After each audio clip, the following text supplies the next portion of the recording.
me decanto al tema de que en el México de hoy, en la realidad que vivimos, por niveles de impunidad, por niveles de novedad incluso en muchas figuras del sistema penal acusatorio, no podría caber el retirar la prisión preventiva oficiosa hoy, ¿cierto? Y coincido con mi amigo Fabio Valdés y con lo que se ha dicho en la mesa, que el ánimo y el ideal de construir un sistema penal acusatorio, y todos los que hemos estado en este tema de alguna u otra manera de 2004, desde 2005, picando piedra para tratar de implementar un modelo y poniendo nuestro granito de arena, un modelo más garante, un modelo cierto, con una perspectiva de respeto a los derechos humanos importante, al debido proceso, a la presunción de inocencia, pues todas estas figuras entran en un aparente colapso con este tema. Pudiera sonar entonces contrafáctico. El reto, como lo dicen varios autores, es encontrar en un sistema de justicia el fiel de la balanza, buscar un sistema eficaz sin perder la garantía y viceversa. A veces nos vamos a un sistema garante y perdemos la eficacia,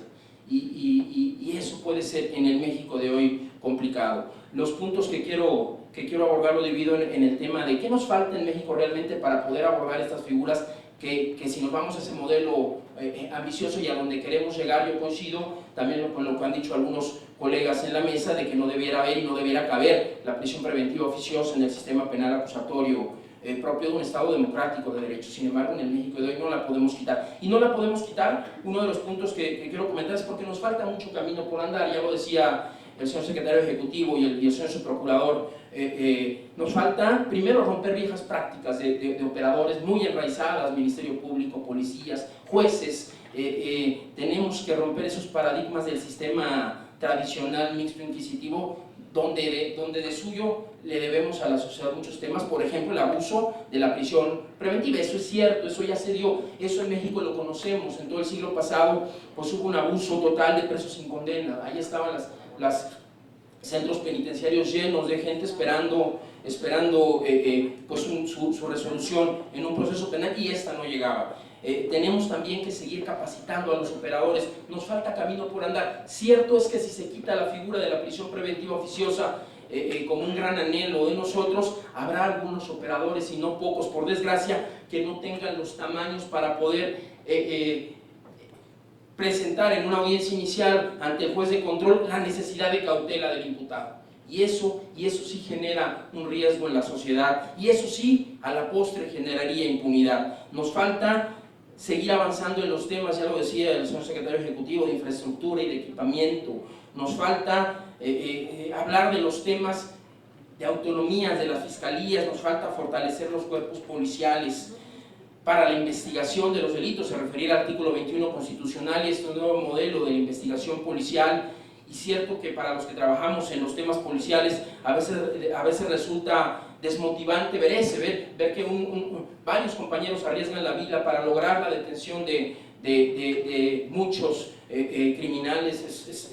Es lamentable, lo decía nuestro Valdés, enfrentarte a secuestros, enfrentarte a delincuencia organizada, en fin, y ver que quedan o no vinculados a proceso por un mal debate, a veces por una mala argumentación sobre los elementos o los datos de prueba que se tengan en la carpeta de investigación, o quedan sin ninguna medida cautelar, ni siquiera alguna de las 14 medidas cautelares que contempla el Código. En fin, falta, y ya también se decía en la mesa, utilizar los mecanismos alternos que contempla el Código Nacional de Procedimientos Penales. Ahí están los mecanismos de procedimientos abreviados. Creo yo que si se utilizara correctamente los mecanismos del procedimiento abreviado, a lo mejor muchos temas de prisión preventiva ociosa ni estarían dándose en la mesa, porque se iría directamente al procedimiento abreviado y no tendría razón de ser de debatir incluso ninguna medida cautelar. Utilizarlo sin miedo. Falta, como se decía también en la mesa, fortalecer, y a mí me toca en el orden federal poner también granito de arena para crear y fundamental la unidad de medidas cautelares y suspensión condicional del proceso, las unidades de policía procesal, que son las que le dan seguimiento en campo a los imputados que tienen una medida cautelar diversa a la prisión preventiva. Falta difundir y comunicar a la sociedad estas figuras, porque es cierto que entra en conflicto la sociedad, y los medios de comunicación tienen mucho que ver en este tema, cuando las personas quedan sí vinculadas al proceso, pero quedan en libertad por delitos por delitos que pudieran ser graves. Ese tema falta sociabilizar. Entonces si podemos plantear y aterrizar estos temas, pudiéramos hablar de quitar una prisión preventiva oficiosa. Solo entonces, creo yo, podemos hablar de ese tema. El sistema penal acusatorio, ya lo había dicho yo, más garante, propio de un Estado democrático de derecho, y que habla y que subraya la presunción de inocencia, refiere en el propio del Código Nacional de Procedimientos Penales, en el artículo 153, las medidas cautelares serán impuestas, y específicamente viene ahí para la cautela del imputado, para evitar que se evada de la acción de la justicia, incluso para proteger a los involucrados o proteger los elementos del proceso. Creo yo que esos son los temas que debe de allanarse para ver qué medida cautelar se va poniendo. Se decía en la mesa también lo referente al artículo 19 constitucional para los delitos de alto impacto, y entonces que tengan prisión preventiva oficiosa. Creo que sí, ese es un tema a abordar antes de quitar la prisión preventiva oficiosa. Creo que sí podemos acotar este catálogo o estos referimientos de los delitos de alto impacto contenidos en el 19 constitucional y en el Código Nacional de Procedimientos Penales, porque lo sabemos de suyo: homicidio doloso, violación, secuestro, pero donde entra el conflicto, y lo creo muy abierto, es cuando habla de delitos cometidos con medios violentos como armas y explosivos. Y eso, para los jueces, pero para los litigantes también, abre la puerta a un sinnúmero de conductas, y creo yo que eso sí se puede acotar, deja la puerta abierta para gran cantidad de delitos. Cuando se refiere también delitos en contra de la seguridad de la nación, el libre desarrollo de la personalidad y la salud, es un criterio muy amplio. Creo que acotando esto, pudiéramos entonces restringir como última ratio, como lo dicen los instrumentos internacionales de los cuales México es parte, la prisión preventiva debiera ser, cierto, la última ratio, pero no dejando estos criterios tan amplios. Entonces, ¿dónde queda la carga de poder sustentar esto? En el fiscal, en el Ministerio Público, que primero tendría que hacer y como parte de su estrategia de litigio, de teoría del caso, en fin, en la fase inicial de investigación, primero cuál va a ser su debate, no solo para lograr la vinculación a procesos, sino para argumentar una medida cautelar. Primero ese sería el primer cuestionamiento: ¿cuál medida cautelar y por qué? Nos falta, y eso lo he visto en algunas entidades federativas y en algunos estados también a nivel federal, le falta argumento al Ministerio Público para poder sustentar la necesidad de cautela del imputado, y ese es un foco amarillo que habría que abatir antes de quitar la prisión preventiva oficiosa.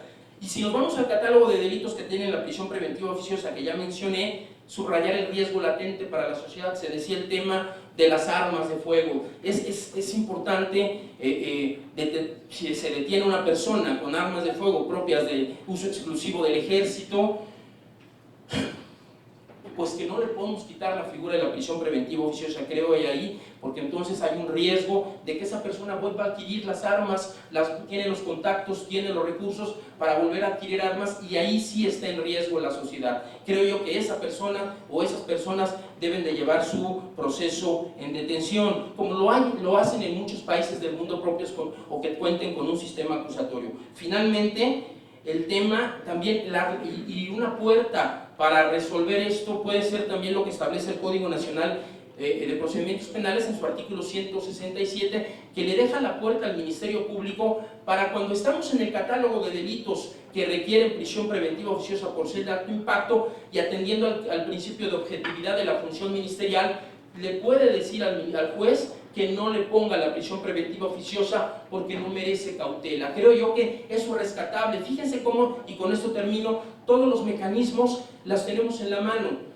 Tenemos los mecanismos alternos, tenemos el procedimiento abreviado, la suspensión del proceso que nos da miedo usar, y tenemos esta puerta también mediante la función de objetividad del Ministerio Público para que, no obstante caigamos en el supuesto de prisión preventiva oficiosa, esta no se dé. Lo que pasa es que no usamos esas figuras por desconocimiento o por miedo o por no querer romper estos paradigmas. Muchas gracias.